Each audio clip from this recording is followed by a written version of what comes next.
Good evening. Welcome once again to Traditional Music Showcase. I'm Mary SCHANDER, and I'm so glad you could join us this evening because we're going to have a good time. You know, in past programs, we've delved into traditional music as beautiful, enduring music, passed from one generation to the next. But what about music as pure entertainment? Music with lyrics designed to make you laugh out loud or feel perhaps a little sentimental. Instrumental music that evokes a memory of childhood. This is the tradition of street ballads and Tin Pan Alley. And tonight we have with us an entertainer extraordinaire. His name is Ian Whitcomb. Does that sound familiar? Originally from England, Ian now lives in our community. He had his first hit record in 1965, a rock song that reached the top 10 in America. Since then, he has recorded over 20 albums, ranging from country and western, to music hall numbers, to ragtime. He has written and appeared in numerous documentaries. He produced the Rhythm and Blues segment for the network series Repercussions, and he starred in Taylor Hackford's Tin Pan Alley on public broadcasting. In addition, Ian is the author of 5 books. That's not all of it, but I think you get the idea. A talented, multifaceted performer who this evening has with him 2 fine musicians. So let's stop the introduction and start the show with this quote from Ian's latest record album cover, which defines the tradition of Tin Pan Alley in this way. Make 'em laugh, make 'em cry, and for God's sake, keep their eyes open. Ian Whitcomb, you're on. Well, thank you. That was a wonderful build-up, but I can't cook. That's one thing I can't do. We're going to start off with a marvelous sort of classical number tonight. I found this in the party songbook of an old writer called Nat D. Ayer. You all remember him. He wrote If You Were the Only Girl in the World, songs like If You Talk in Your Sleep, Don't Mention My Name, and on and on and on. Well, he died, but his party songbook lives on. It had some rather risque numbers. The most least risque number in the book was this number. I put a tune to it. It's called You've Got to Show It to Mother Before You Can Show It to Me. So I have the great privilege of having written a song with a dead man. Here we go. Faye's been going out with such a nice young man. Ichabod Scroggins is his name. He calls her regularly twice a week. And last Sunday when he came, he said, my dearie, I've a big surprise, something that will thrill you right away. Her folks are jealous of her reputation, so she had to turn to him and say, you've got to show it to mother before you can show it to me. Every present that I receive, my mother has got to see. It makes no difference what it is or what that little old thing can be. You've got to show it to dear mama before you can show it to me. Da-da-da-da-da. Verse 2, the plot thickens here. He took her at her word and went and showed it to Mama. Mother seemed to love it right away. I certainly did. She fell in love with Ichabod and they became engaged. They were married here the other day. That is the reason why she feels so frightful. Every time she thinks she heaves a sigh.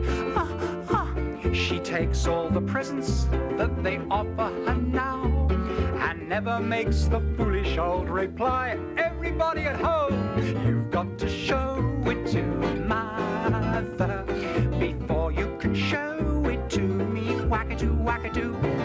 Every present that I receive, my mother mother has got to see. I certainly have.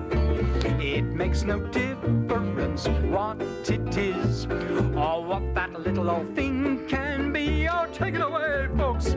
You've got to show it to dear Mama before you can show it to me. What a big one. Well, there we are. It's an absolutely delightful song. Now you know what you're in for tonight.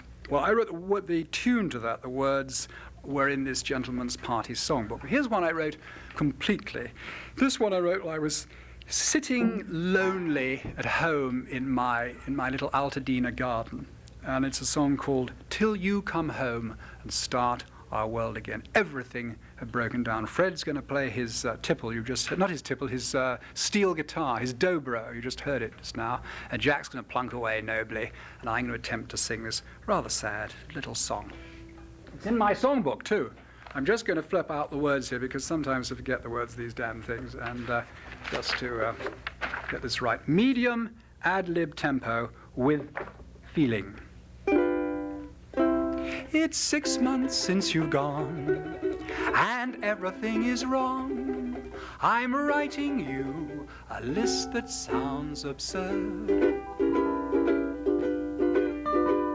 The car won't work, the birds don't chirp, the toaster's on the blink, and dirty dishes sit there in a sink. The cuckoo clock won't cuckoo, dear old Rover seems insane. Won't you come home and start our world again? The plants and flowers look droopy, though I've watered them for years. The cockatoo's gone loopy, you should hear the things he says.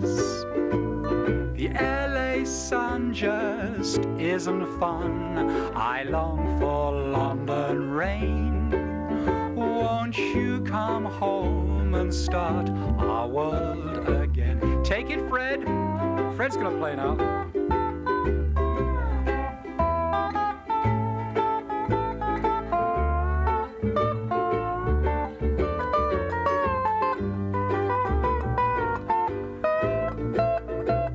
Make me cry, Fred, make me cry.